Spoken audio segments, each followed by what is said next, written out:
siang semuanya. Kami akan membacakan hasil diskusi kami yang beranggotakan saya sendiri, Natalia Barus, NPM 20109. Yang kedua, Hanani Rosauli Borusitohang, NPM 20165.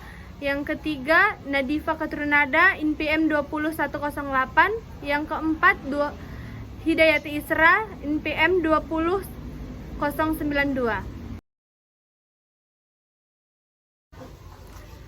Materi yang pertama, Museum Rumah Kelahiran Bung Hatta.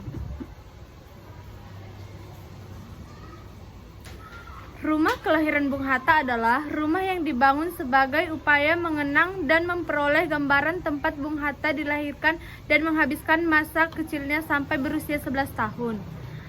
Rumah kelahiran Bung Hatta itu terletak di Jalan Soekarno-Hatta nomor 37, Bukit Tinggi, Sumatera Barat. Poin yang kedua, pembangunan kembali. Rumah asli tempat Bung Hatta dilahirkan sudah runtuh pada tahun 1960-an. Tetapi atas gagasan Ketua Yayasan Pendidikan Bung Hatta, maka rumah tersebut dibangun ulang. Penelitian pembangunan ulang dimulai dari bulan November 1994 dan dimulai pada tanggal 15 Januari 1995. Rumah ini diresmikan pada tanggal 12 Agustus 1995 bertepatan dengan lahir Bung Hatta sekaligus dalam rangka merayakan 50 tahun Indonesia Merdeka. Poin berikutnya, kelengkapan rumah. Rumah dibangun mengikuti bentuk aslinya yang dapat dilihat di memoir Bung Hatta dan berbagai foto dokumentasi milik keluarga Bung Hatta. Sebagian besar perabotan di dalam rumah masih asli dari peninggalan masa kecil Bung Hatta yang diperoleh dari keluarga dan kerabat beliau. Begitupun tata letak perabot tersebut masih dipertahankan di tempat aslinya. Selain sebagai sebuah rumah yang syarat dengan kandungan sejarah, secara umum rumah ini juga dapat menggambarkan dan menceritakan suasana masa lalu tentang teknologi pembangunan rumah, situasi dan kehidupan masyarakat masa lalu dan khususnya kehidupan keluarga besar Bung Hatta. Untuk masa yang akan datang, bangunan ini sangat berguna untuk misi pendidikan, sejarah, serta objek wisata.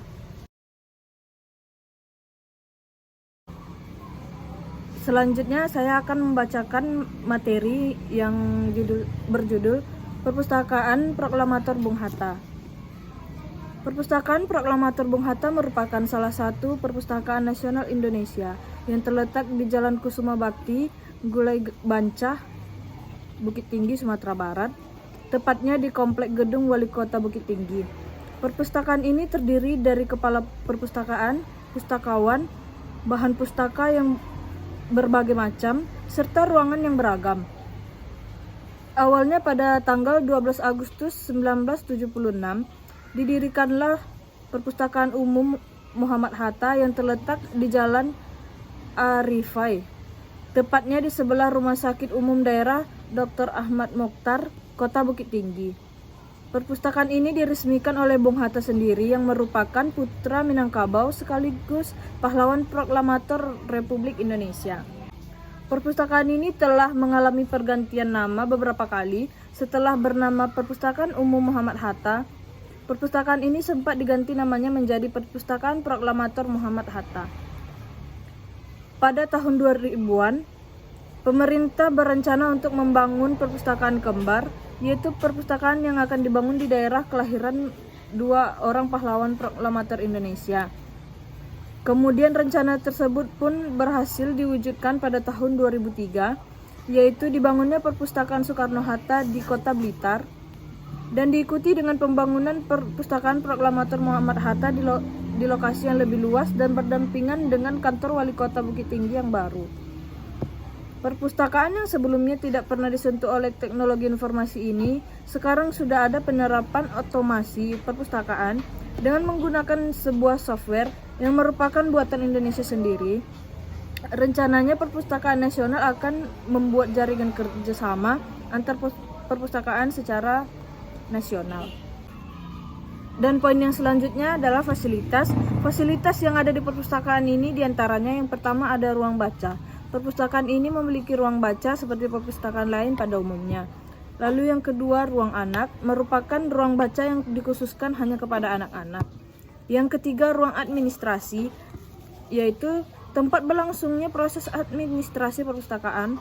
Lalu yang keempat ruang pengelolaan, tempat mengolah bahan pustaka. Yang kelima, ruang referensi. Terdapat berbagai referensi yang sangat berguna bagi para peneliti. Yang keenam, ruang teknologi informasi, memanfaatkan fasilitas internet. Yang ketujuh, ruang auditorium, mampu menampung sekitar 1.000 orang. Yang kedelapan, ruang penjilitan, berguna untuk memelihara serta pelestarian bahan pustaka. Yang kesembilan, ruang fumigasi, yang sayangnya ruangan ini tidak digunakan semestinya, malah ruangan ini menjadi gudang untuk penyimpanan koran. Yang ke-10, ruang mini teater, karena kapasitasnya yang hanya sedikit, yaitu terdiri dari 54 tempat duduk, maka dikenal dengan ruangan mini teater. Yang ke-11, ruang fotokopi, biasa digunakan oleh semua pengunjung. Lalu yang ke-12, ruang rapat yang berkapasitas sekitar 70 orang. Yang ke-13, musala. Perpustakaan ini juga menyediakan musala bagi umat Islam yang hendak menunaikan ibadah. Dan yang terakhir, museum bawah tanah atau musabata, yaitu tempat mengoleksi berbagai macam benda-benda kuno tempo dulu seperti batu-batuan, tulang, dan lain-lain sebagainya. Lalu poin yang selanjutnya adalah fungsi perpustakaan Bung Hatta. Sesuai dengan motonya, yaitu perpustakaan sebagai agen perubahan sosial, perpustakaan proklamator Bung Hatta ini menjadikan masyarakat bebas dari kebodohan dan buta huruf, serta meningkatkan minat baca di kalangan masyarakat, terutama masyarakat di kota Bukit Tinggi sendiri. Selain fungsi yang sudah dijelaskan di atas, ada 4 fungsi perpustakaan pada umumnya, yang pertama sebagai fungsi pendidikan, yang kedua sebagai fungsi rekreasi, yang ketiga sebagai fungsi penelitian, dan yang terakhir sebagai fungsi informasi. Poin yang selanjutnya itu koleksi perpustakaan Bung Hatta. Sejak peresmian perpustakaan proklamator Bung Hatta pada tanggal 21 September 2006 oleh Presiden Republik Indonesia Susilo Bambang Yudhoyono, sumbangan buku untuk perpustakaan ini terus mengalir, sehingga dalam waktu singkat total buku yang sudah disumbangkan ke perpustakaan ini mencapai ribuan jumlahnya. Kemudian ditambah lagi dengan 100 buah buku yang disumbangkan oleh Nur Syamsi, yang merupakan hasil karya dia sendiri dan langsung diterima oleh Kepala Perpustakaan Proklamator Bung Hatta, Faisal SPD. Buku-buku yang dia sumbangkan tersebut diantaranya terdiri dari revitalisasi perbankan, presiden dan wakil presiden, kiat-kiat memenangkan pilkada, memahami sistem struktur, dan person. Dan selanjutnya itu ada poin terakhir, yaitu pemeran buku dan bazar buku. Dalam rangka memperingati hari lahir Bung Hatta yang ke-107, sekaligus memperingati hari ulang tahun Republik Indonesia yang ke-64, Perpustakaan Proklamator Bung Hatta menyelenggarakan pameran buku dan bazar buku murah. Acara pameran dan bazar buku ini diisi oleh koleksi buku-buku dari Perpustakaan Nasional Republik Indonesia, Perpustakaan Daerah Sumatera Barat, Perpustakaan Proklamator Bung Hatta, serta sejumlah penerbit buku. Pameran tersebut bertajuk dengan memperingati hari lahir Bung Hatta ke-107, kita jadikan Perpustakaan Proklamator Bung Hatta menjadi pusat pembelajaran seumur hidup. Pameran ini secara resmi dibuka oleh Wakil Wali Kota Bukit Tinggi H. Ismet Amziz SH. Pada acara pameran tersebut turut hadir Kakan Perpustakaan, Arsip dan Dokumentasi DRS H. Zulkifli Zoneva, Ketua Perpustakaan Nasional Republik Indonesia yang diwakili oleh Kabid Pelayanan Nini Suami, penerbit, Kepala Sekolah Sekota Bukit Tinggi, dan siswa sekolah dasar. Baiklah, saya akan menjelaskan tentang Istana Kebunghataan. Gedung Tamu Agung atau Istana Bung Hatta Bukit Tinggi. Istana Bung Hatta atau Gedung Negara Tri Arga, yaitu pernah bernama Rumah Tamu Agung, adalah gedung bekas kediaman Wakil Presiden Indonesia Muhammad Hatta yang terletak di Kota Bukit Tinggi, Sumatera Barat. Bangunan yang berdiri saat ini adalah hasil renovasi pada 1961 setelah bangunan asli yang dibumi hanguskan sewaktu agresi II militer Belanda pada 1948. Pada tahun 1965, gedung ini menjadi tempat pengukuhan gelar Bundo Kandung Agung kepada istri Soekarno, Hartini. Saat ini, Istana Bung Hatta digunakan sebagai tempat seminar lokakarya, pertemuan kenegaraan, serta sebagai rumah tamu negara yang berkunjung ke Bukit Tinggi. Sejarah Istana Bung Hatta. Bangunan asli gedung ini yang sudah berdiri sebelum kemerdekaan Indonesia pernah menjadi tempat kedudukan Residen Padang, Seboven Landen, dan Asisten Residen Agam.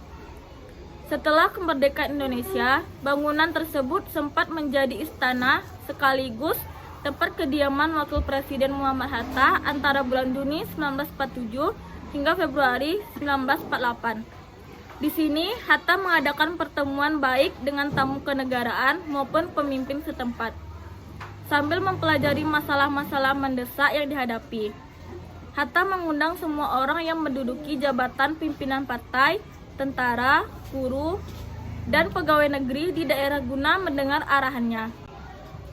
Pada September 1947, Hatta menerima delegasi Komisi 3 Negara yang mengawasi gencatan senjata antara Indonesia dengan Belanda di gedung ini. Bersamaan dengan kunjungan KTN tersebut, sekitar 15.000 pemuda yang tergabung dalam barisan pegawai nagari dan kota melakukan arak-arakan membawa bambu runcing dan menyampaikan hasrat ingin merdeka di depan istana. Di gedung ini pula, Hatta pada akhir November 1947 menerima sumbangan emas dan dari kaum ibu-ibu Sumatera Barat seberat 14 kilo yang selanjutnya digunakan untuk membeli pesawat terbang yaitu Avro Anson RI 003. Bangunan yaitu berdiri di atas lahan seluas 12,425 meter persegi. Istana Bung Hatta memiliki luas bangunan 3.672 meter persegi dengan denah berukuran 65 x 54 meter. Bangunannya meliputi ruang utama, ruang tamu, ruang rapat, dan 8 kamar yang luas. Sebagian bangunan bagian barat sudah dibongkar akibat adanya pembangunan hotel Novotel. Yang kedua, pada halaman depan terdapat koridor yang disangka oleh pilar-pilar berbentuk silinder. Di dalam kompleks bangunan terdapat 2 patung Bung Hatta masing-masing terletak di bagian depan bangunan dan di sisi samping bangunan yang berukuran tingginya 2 meter. Yang ketiga, di dalam bangunan terdapat banyak foto-foto yang menceritakan perjalanan hidup Bung Hatta mulai dari masa kecil hingga Bung Hatta menjadi Wakil Presiden Indonesia yang pertama. Daya tarik Istana Bung Hatta. Yang pertama, desain interior, yaitu memiliki desain interior yang masih sangat sederhana, tak lantas menjadikan Istana Bung Hatta lantas menjadi bangunan yang ketinggalan zaman dan kuno. Justru dengan desainnya yang sederhana ini mampu menjadi daya tarik tersendiri bagi kawasan wisata Istana Bung Hatta. Di dalam istana ini terdapat berbagai barang yang nampak seperti barang-barang zaman dahulu. Hal ini membuat istana atau gedung Bung Hatta terlihat semakin cantik, yang memberikan kesan estetik ketika memasuki setiap ruangnya. Yang kedua yaitu berdekatan dengan berbagai objek wisata. Daya tarik lain yang dimiliki Istana Bung Hatta adalah dekat dengan banyak objek wisata lain yang ada di Bukit Tinggi. Hal ini tentu saja akan dapat menarik banyak pengunjung, sebab dapat sekaligus berkunjung ke berbagai objek wisata terdekat lainnya. Objek wisata terdekat dari Istana Bung Hatta. Yang pertama yaitu Perpustakaan Proklamator Bung Hatta. Berada di Jalan Kesuma Sakti, Perpustakaan Proklamator Bung Hatta memiliki jarak sekitar 2,6 km atau bila menggunakan kendaraan dapat ditempuh dalam waktu sekitar 8 menit dari kompleks istana. Yang kedua, Museum Rumah Kelahiran Bung Hatta. yaitu rumah kayu yang memiliki 2 lantai ini merupakan replika yang dibuat semirip mungkin dengan rumah Bung Hatta, yang bangunan aslinya sudah runtuh. Yang ketiga, Taman Monumen Proklamator Bung Hatta. Yang keempat, Lubang Jepang. Dan yang terakhir adalah Taman Marga Satwa dan Budaya Kinantan. Baiklah, di sini saya akan membacakan tentang letak Taman Bung Hatta. Letak Taman Bung Hatta itu, Taman Monumen Bung Hatta terletak di jantung kota Bukit Tinggi, bersebelahan dengan Istana Bung Hatta. Berada pada lereng satu bukit kecil yang terhubung dengan jalan menuju Jam Gadang di sisi kanannya. Adapun di sisi kiri merupakan jalan utama satu arah menuju Medan. Dan selanjutnya itu patung Bung Hatta. Pada puncak taman berdiri patung perunggu sebagai monumen Bung Hatta. Berdiri dengan gaya khas sosok utuh Bung Hatta yang berpeci dan berkacamata. Ukuran patung ini cukup besar, sekitar 2 kali tinggi orang dewasa. Bagian bawah yang merupakan dasar monumen Bung Hatta terpasang beberapa ornamen dan keramik prasasti. Adapun keramik prasasti berisi tulisan tentang pendirian monumen Bung Hatta itu sendiri dan pesan-pesan Bung Hatta yang sangat menginspirasi. Selanjutnya ada pesan-pesan dalam monumen. Beberapa pesan Bung Hatta yang tertulis dalam monumen Bung Hatta di bukit ini antara lain yang pertama, kurang cerdas dapat diperbaiki dengan belajar, kurang cakap dapat dihilangkan dengan pengalaman, namun jujur sulit diperbaiki. Yang kedua, apa yang kita lakukan di dunia ini kelak akan dipertanggungjawabkan melalui pengadilan Allah. Yang ketiga, pembaca tanpa merenungkan itu bagaikan makan tanpa direncana. Keempat, tidak ada kata pusaka yang sama berharganya dengan kejujuran.